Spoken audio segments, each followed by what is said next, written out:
Hey y'all, welcome back to Sparky Farms. Today we're working in the shop because it's just been non-stop rain. It will not stop raining.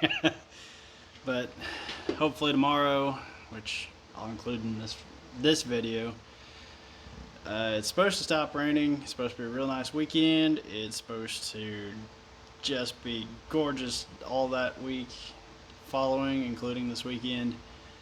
And then hopefully next Saturday or Sunday we'll have a little bit more rain. So with temps in the 80s, if I can get the planter to work and do what I want it to do, then we'll be good to roll. Hopefully. We'll see. We'll find out. But today I'm actually trying to save the farm a little bit of money, and I'm making the drag chain attachments for the planter. And how I'm doing that I'll show you here in a minute, but I've already made several. They're ready for the press, and I've already made some here with the aluminum. I was trying out different varieties, and then I settled on 1/4 inch thick, so we'll see how that goes. But I'll try to get you guys set up here so you can see the drill press in action as it makes all the necessary holes. So we'll get to it.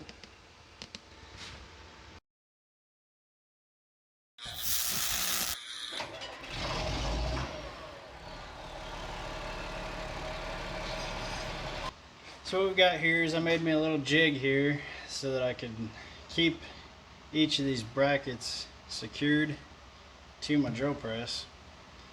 And what I'm getting ready to do is I'm going to make the 1/2 inch holes for the last 4 bars. That'll get me in my last 2 rows.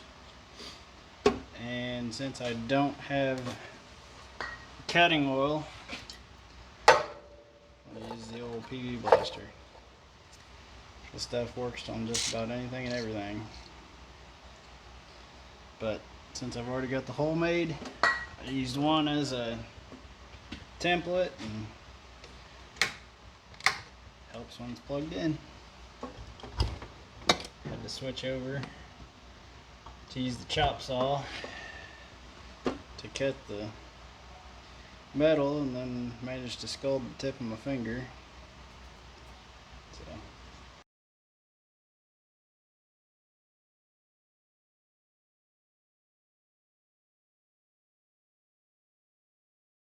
it is.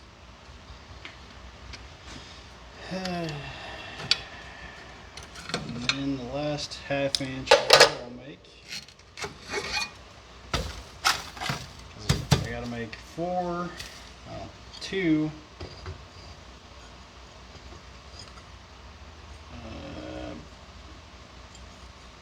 can't remember exactly what size, 5/16 holes.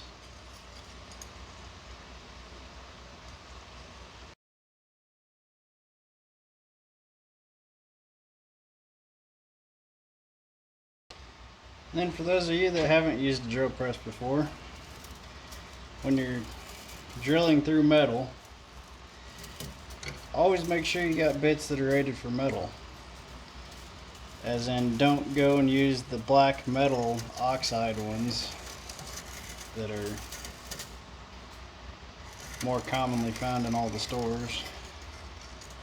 Make sure they're at least the titanium coated like this. Or just read on the box that make sure it says that it's rated for the metal that you're cutting through.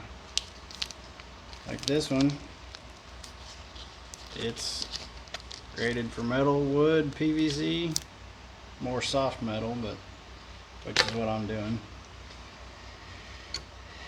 And on the drill press, it tells you what speed to set it to. You want to apply a gradual, gentle pressure.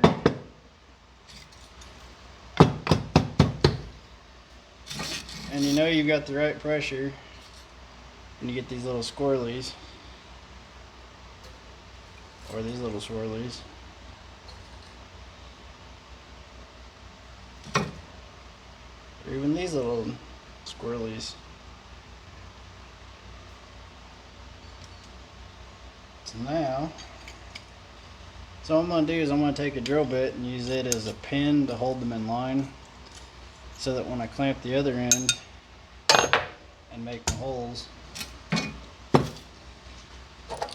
that I at least have my holes lined up.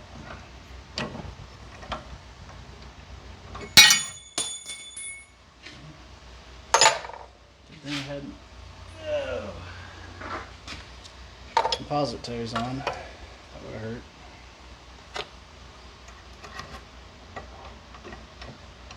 And just general shop safety. Wear the right footwear. It's just like it in college. If you go to a classroom lab, they tell you no open-toed shoes. Well, there's a reason for that. You don't want to smash something into your toes. Because I've dropped some stuff on my feet that, had I not been wearing my safety shoes, it would have hurt.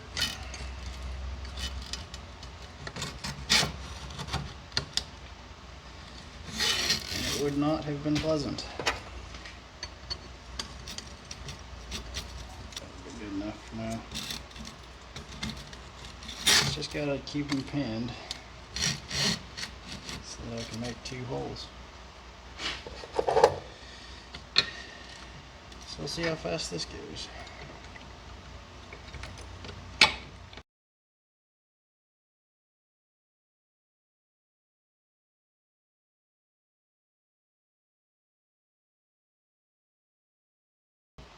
There's one. Last hole.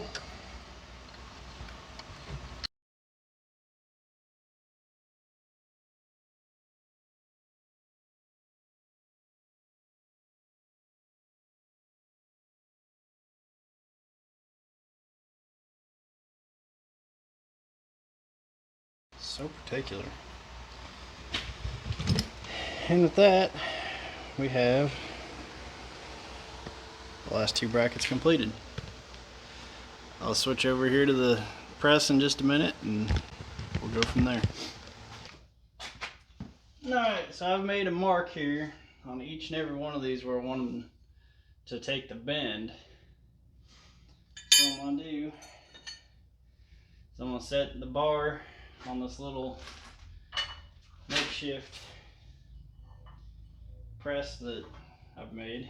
I don't know why I let that retract so high, but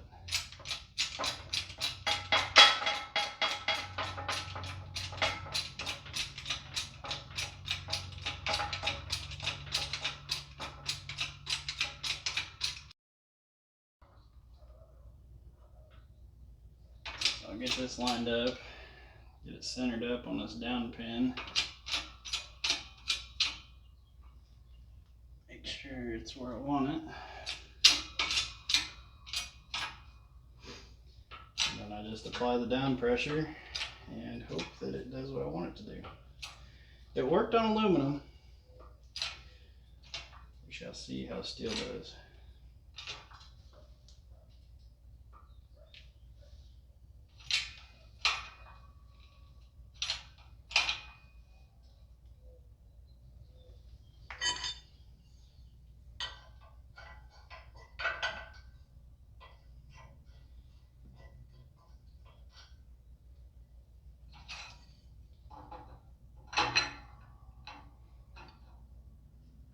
And we relieve pressure.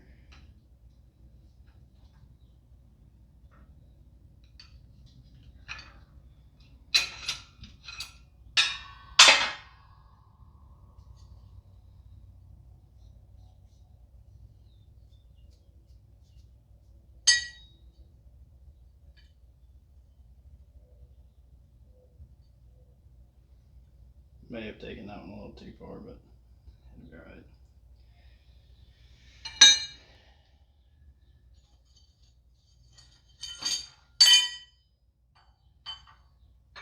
So yeah, I've got, don't do that to me. So sharp. So yeah, I'm gonna crank through the rest of those. That's what I do, how I do it, and I'll get to the adding the chains here once I get these bent. Alright, so this is the end result. This will mount to the closing wheels on the planter. I'll have to drill holes on the planter because for some reason my tail wheels didn't have them, so that's why I had a little bit of freedom with how I made the holes. But essentially they'll just run parallel to the ground when the closing wheels are in, and this drag chain will come along and smooth the dirt and any clods that are over the top of the furrow and make it so that we don't have an open furrow for sure. So what I'm going to do is I'm just going to put the bolts in, even though I'm really contemplating not doing that. I think I'm just going to leave this pile as is.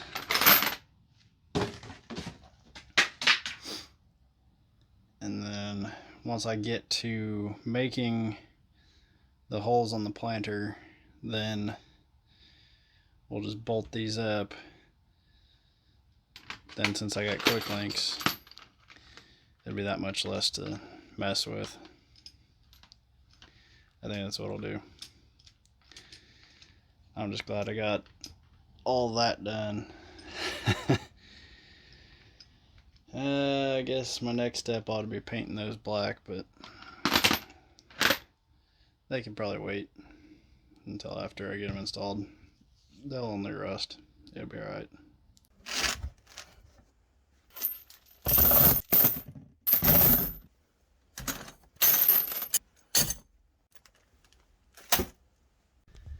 Hey all, sorry for the wind noise. I didn't get the rest of my recording rig with me, but I figure I'll just give a quick update this morning. I'm trying to get the new hoses put on. I managed to get them off. They were pretty ragged. You can see right there is where they had it clamped down, and a couple joints where the wires were poking through, so I figured let's get them changed. So expensive trip to Deere to get the right hoses, to get the right tips, and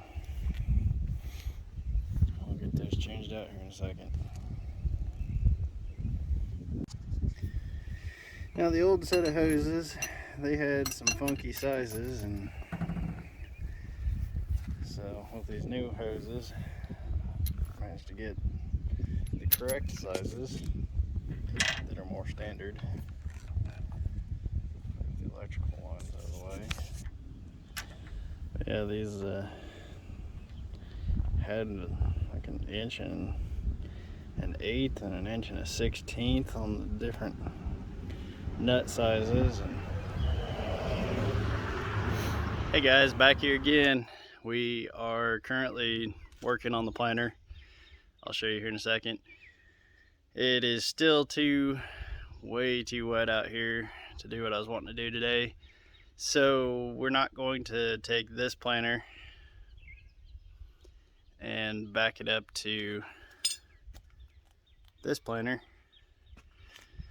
so that we can get the new openers taken off of it to put on the new one. So what I'm doing is I'm installing my homemade drag chains, and so far they're pretty decent.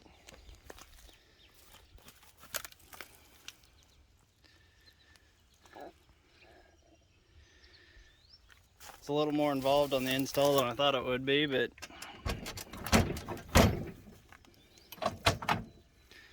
I mean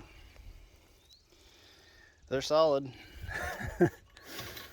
More solid than I thought they would be, but we'll see how they perform. I've always wanted drag chains. I always thought they were a really good idea, and I think they're a really good idea because when we go and add the liquid fertilizer to the side here, which I actually have pre-made holes for, or up here, I can just dribble it down on either side and the drag chain will help incorporate it. So that's what I'm doing. I'm not going to bore y'all with the details of it. I'll just show you the end product once I get them done. And then I need to test each of these little white things here. Those are seed firmers. Make sure they've got the right amount of downward force. So I've got a fish scale that I'm going to attach to it, and when I pull up on the fish scale, it pulls down with a force, and I need to measure that force, make sure they're all the same. All right, next step.